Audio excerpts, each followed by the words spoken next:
Banswara news channel से सईद मिर्जा हिंदुस्तानी की report. नानी जी ने भी वही वायदा किया था कि हम गरीबी हटाएंगे, पिताजी ने भी वही वायदा किया कि हम गरीबी हटाएंगे, बीच में और आ गए, उन्होंने भी कहा गरीबी हटाएंगे, सोनिया जी ने भी कहा कि हम गरीबी हटाएंगे, और राहुल जी भी यात्रा निकाल रहे हैं। अरे भाई ये बता दो, भारत कहाँ से टूट रहा है, तुम भारत जोड़ रहे हो? आपने भारत तोड़ने का काम किया आजादी से पहले। इस कांग्रेस ने हमेशा इस देश को बिखराव की राजनीति पर डाला था। आतंकवाद को शरण देने वाले ये कांग्रेस के लोग, इन्होंने देश में भ्रष्टाचार को बढ़ावा दिया, आतंकवाद को बढ़ावा देने का काम किया था। इन्होंने गरीबी के नाम पर जनता को ठगने का काम किया था। मित्रों, हम आपसे कहना चाहते हैं, बताना चाहते हैं, हम जब भी राजनीतिक दल होने के नाते जनता के बीच में जब हमने वोट मांगा, हमने हमारी बातें रखी थी जनता के सामने, और हमने आपसे वायदे किए थे कि हम ये वायदे पूरे करेंगे। कुछ वायदे ऐसे थे जिनको हमने तुरंत पूरा किया, कुछ वायदे ऐसे थे हमने कहा कि हमारी पूर्ण बहुमत की सरकार आएगी तो इन वायदों को हम पूरा करेंगे। मित्रों, हम एक एक वायदे को हम पूरा आपके सामने कर रहे हैं। हमारी केंद्र की सरकार हो या किसी भी राज्य की सरकार हो, केंद्र में हमने कहा था कि धारा 370 हटाएंगे। हमारे हर घोषणा पत्र में है कि हम धारा 370 हटाएंगे। पूर्ण बहुमत में जिस दिन आ जाएंगे, धारा 370 को समाप्त कर देंगे। हम पूर्ण बहुमत में आए, हमारी केंद्र की सरकार ने धारा 370 को खत्म किया। हमने कहा पूर्ण बहुमत में आएंगे। 500 साल से राम मंदिर, हमारे रामलला टेंट में विराज रहे थे। हमने कहा पूर्ण बहुमत के साथ आएंगे, रामलला हम आएंगे, मंदिर वहीं बनाएंगे। हमने ये कहा था। तो लोग कहते थे कि ये तो इनका जुमला है। हमने कहा जुमला नहीं है, आपको भी आमंत्रित करेंगे, तारीख भी बताएंगे। मित्रों, देश के यशस्वी प्रधानमंत्री नरेंद्र मोदी जी ने इनको तारीख भी बताई, इनको निमंत्रण भी दिया और कहा कि आइए 22 जनवरी को। और देश में जिस तरह का माहौल और अयोध्या के अंदर रामलला की प्राण प्रतिष्ठा जिस तरह से हुई, आप सभी ने देखा है। ये सारी बात मैं आपको इसलिए कहना चाह रहा हूं कि जनता का जो मोदी जी के प्रति भरोसा है, भारतीय जनता पार्टी के प्रति भरोसा है, वो हम पूरा करके रहेंगे। हमारे माननीय केंद्रीय मंत्री जी कह रहे थे, चुनाव से पहले 5 दिन का इनका दौरा था, कि राजस्थान के अंदर गए और इन्होंने कहा था कि हमारी सरकार आएगी।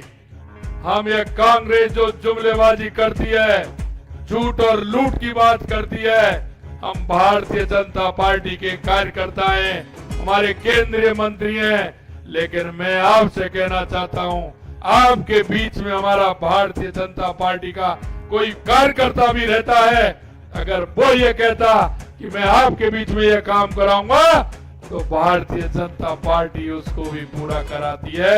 ये मैं आपको विश्वास दिलाता हूं। मित्रों, हम इस ईआरसीपी की योजना को जो कांग्रेस ने लटकाने का, भटकाने का काम किया था, मैं आपको बताना चाहता हूं। 2020-21 के बजट में इन्होंने घोषणा की थी, 21 और 22 के बजट में इन्होंने घोषणा की थी, 22 और 23 के बजट में इन्होंने घोषणा की थी। वर्ष 2021-22 में बजट पहला 184 में इन्होंने घोषणा की थी कि ईआरसीपी को हम लागू करेंगे, ईआरसीपी को हम लेकर के आएंगे। इन्होंने वर्ष 2023 में पहला 140 में कहा कि हम ईआरसीपी की योजना को पूरी करेंगे। इन्होंने यही नहीं, 2023-24 में पैरा 107 में कहा कि हम ईआरसीपी की योजना को लाएंगे और उसको मूर्त रूप देंगे। मैं आपसे कहना चाहता हूं, राजस्थान में कांग्रेस की सरकार थी, मध्य प्रदेश के अंदर कांग्रेस की सरकार थी, यहाँ अशोक गहलोत मुख्यमंत्री थे, वहां कमलनाथ मंत्री थे। मैं कमलनाथ की भी चिट्ठी बताऊंगा आपको। कमलनाथ ने उल्टी चिट्ठी लिखी थी कि हम ईआरसी के पक्ष में नहीं है और ईआरसी को हम नहीं चाहते हैं। ये तो कांग्रेस के एक सरकार ने, यहाँ कांग्रेस की और वहां कांग्रेस की सरकार ने काम किया। गहलोत साहब की कोई बात उन्होंने नहीं मानी। केंद्र से मानिए, गजेंद्र सिंह जी ने बार बार रिमांड कराया, पत्र लिखे। आप उन्होंने अधिकारियों को भी नहीं आने दिया और गहलोत साहब यह वायदा कर रहे हैं कि हम ईआरसी भी पूरी करेंगे। अरे मित्र तो ऐसे होते हैं। अरे हमारी बीजेपी की सरकार राजस्थान के अंदर आई, मध्य प्रदेश के अंदर हमारी बीजेपी की सरकार आई। हमने कहा मध्य प्रदेश के हमारे मुख्यमंत्री मोहन यादव जी से कि हमारा ईआरसीबी का है, हमारे धीरे धीरे ईआरसीबी से जुड़ेंगे तो अच्छा रहेगा, पीने को पानी आएगा, खेत को पानी मिलेगा। अरे बड़े दिल वाले होते हैं कि भाई साहब चिंता मत करिए, आप और गजेंद्र जी जिस दिन बुलाएंगे उस दिन मैं आ जाऊंगा। हमने उनको फोन किया, उन्होंने कहा भाई जी मैं आ रहा हूँ। दिल्ली जब चलेंगे पहले मैं आपको राजस्थान जयपुर लेने आ रहा हूँ, दोनों भाई साथ साथ चलेंगे दिल्ली में, इसका हम एमू करेंगे। अरे उद्योग होते हैं तो ऐसे होते हैं। हमारी पार्टी थी, हमारे मोहन भाई आए, जयपुर से साथ लेकर के गए और दिल्ली में जाकर के उन्होंने इस ईआरसीबी की योजना को पूरी तरह से मूर्त देने का काम किया। मित्रों मैं कहना चाहता हूं आपसे, हमारी भारतीय जनता पार्टी का जो घोषणा पत्र है, जो हमने संकल्प पत्र लिया है, संकल्प पत्र में हमने आपके बीच में जो वायदे किए हैं, हम एक एक वायदे को आपके बीच में पूरा करेंगे। माननीय गजेंद्र जी बता रहे थे कि हमारे इतने बांध हैं। मैं आपसे कहना चाहता हूं, कांग्रेस के लोग कह रहे थे विधानसभा में, कहा मेरा ये बांध नहीं है। अरे मैंने कहा भाई आपको प्रैक्टिकल जानकारी नहीं है, आपने काम नहीं किया है, आपने काम नहीं किया। इस गांव से उस गांव के बीच में पानी इस बंद में डलेगा, दूसरे बांध में जाएगा, तो बीच का बांध कैसे रह जाएगा? आपको पता नहीं है। जब पानी जाता है तो कोई ऊपर नीचे जाता है क्या, हवा में चलता है क्या? पानी तो जमीन पर चलता है। पानी जमीन में चलता है तो जो नीचा स्थान मिलता है, जो बांध होगा उसमें तो पानी जाएगा। लेकिन कौन समझाए इनको, क्योंकि इनको यही नहीं पता है कि पानी जाएगा तो कैसे जाएगा। मैं आपको बताना चाहता हूं 126 बांध हमने लिए हैं, लेकिन किसी भी गांव का कोई बांध होगा, कोई भी खाली नजर नहीं आएगा, पानी आएगा, हर एक बांध भरेगा। यह मैं आपको विश्वास दिलाता हूं। मित्रों, कभी ये राजस्थान, पूर्वी राजस्थान, अलवर हो, भरतपुर हो, करौली, सवाई माधोपुर, धौलपुर, कभी हो, ये पानी के लिए परेशान रहता था, पानी से परेशान रहता था। 3-3, 4-4 नदियां इस क्षेत्र में आती थी, इस क्षेत्र में बहती थी। लेकिन आज ये पूर्वी राजस्थान पानी के लिए परेशान है। हम आपको विश्वास दिलाते हैं, क्योंकि मोदी जी जो कहते हैं वो करते हैं। माननीय यशस्वी प्रधानमंत्री नरेंद्र मोदी जी के नेतृत्व में हमने ये भी कहा है कि जिस योजना का माननीय मोदी जी शिलान्यास करते हैं, उसका उद्घाटन भी वो ही करते हैं, समय पर करते हैं, यही उनका काम है। आपने देखा होगा, आपका हाईवे जा रहा है पड़ोस में से, आपके बड़ौदा में होकर के हाईवे जा रहा है, कितना अच्छा हाईवे है। दिल्ली जाने के लिए कितनी परेशानी होती थी, वहां जाते थे, टनल में होकर निकलते थे, जाम लग जाता था। अब आराम से 1.5 घंटे में, यहां से अलवर से 1.5 घंटे में दिल्ली पहुंच जाते हैं। मैं आपसे कहना चाहता हूं मित्रों कि हमारी ये ईआरसीबी की योजना हमारे किसानों के लिए, और हमारी इतनी बड़ी संख्या में हमारी माता बहनें आई हैं। मैं सबसे बड़ी दिक्कत तो पानी के लिए माता बहनों को होती है। देश के यशस्वी प्रधानमंत्री नरेंद्र मोदी जी ने हमारी माता बहनों के लिए जो काम किया है, आज तक किसी ने नहीं किया। 2014 के बाद अगर घर घर में माता बहनों का खाता खुलवाने का काम किया, तो देश के यशस्वी प्रधानमंत्री नरेंद्र मोदी जी ने किया। अगर घर घर में माता बहनों की समस्या देखते हुए अगर शौचालय बनवाने का काम किया, तो देश की यशस्वी प्रधानमंत्री नरेंद्र मोदी जी ने किया। हमारी माता बहनें बारिश के समय में परेशान होती थी, खाना बनाने में दिक्कत आती थी, अगर उज्ज्वला गैस से घर घर गैस कनेक्शन देने का काम किया तो देश के यशस्वी प्रधानमंत्री नरेंद्र मोदी जी ने किया। अगर आवास किसी के पास छत नहीं है, घर नहीं है, तो वो भी माता बहनों के नाम घर देने का काम किया तो देश के यशस्वी प्रधानमंत्री नरेंद्र मोदी जी ने किया। हम आपको विश्वास दिलाते हैं मित्रों कि हमारी ये ERCP की योजना जल्दी मूर्त रूप लेगी और आपके गांव में, आपके खेत में, आपके घर में निश्चित रूप से पानी पहुंचेगा।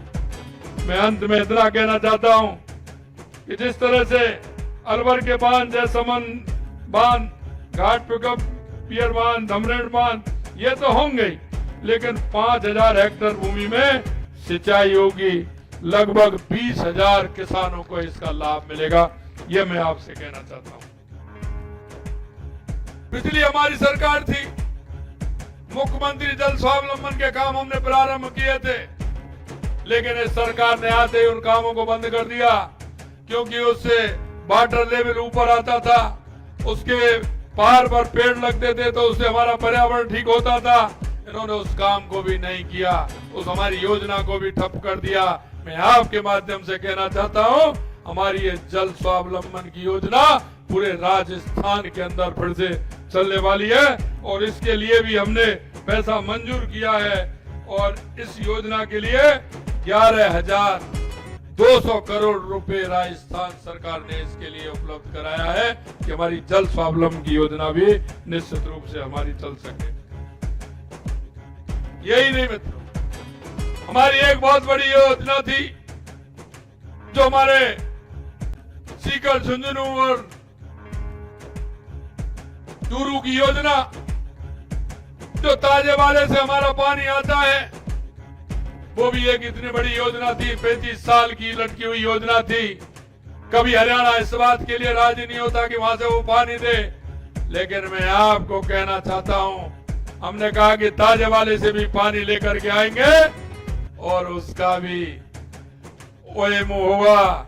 OMO उसमें भी यही हुआ कि जल्द से जल्द पाइपलाइन से उनको भी हम पानी देने वाले हैं। हम राजस्थान के अंदर जो आपसे हमने वायदा किया है, उस वायदा को भी हम पूरा करने वाले हैं। लेकिन मैं कांग्रेस के लोगों को कहना चाहता हूं, उनको अपनी चिंता नहीं है। वो कहते हैं कि मुख्यमंत्री जी पर्ची के मुख्यमंत्री जी। मैं उनको याद दिलाना चाहता हूं, कांग्रेस के अध्यक्ष को और प्रभारी जी को मैं उनसे ये भी कहना चाहता हूं, धीरे धीरे आपकी जमीन खिसक रही है। आपके 2 से लोग मीटिंग में बुलाते हो, 30 लोग पहुंचते हैं। अध्यक्ष जी, जरा आपकी जो धीरे धीरे जमीन खिसक रही है, इसका भी ध्यान रखें। आप जब 2 से लोगों को बुलाते हो, 30 लोग आपकी मीटिंग में आते हैं। ये कैसी स्थिति हो रही है, फिर भी आप नहीं समझ पा रहे हो।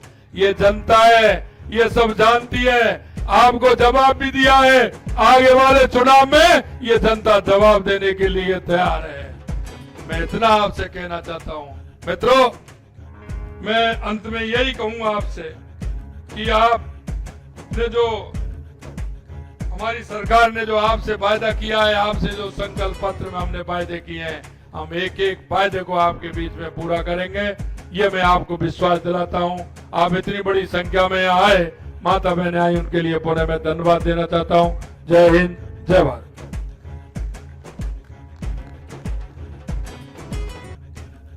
आदरणीय मुख्यमंत्री जी का बहुत बहुत आभार। आपने यहाँ आकर के हम सबका मान बढ़ाया, हमारी जनता को संबोधित किया और लोगों को ERCP और सरकार के कामों के बारे में बताया। अब मैं आग्रह करूंगा, उमेश जी भाया आगे आए। आज के BN बांसवाड़ा न्यूज चैनल को सब्सक्राइब कर लाइक और शेयर भी करते रहें।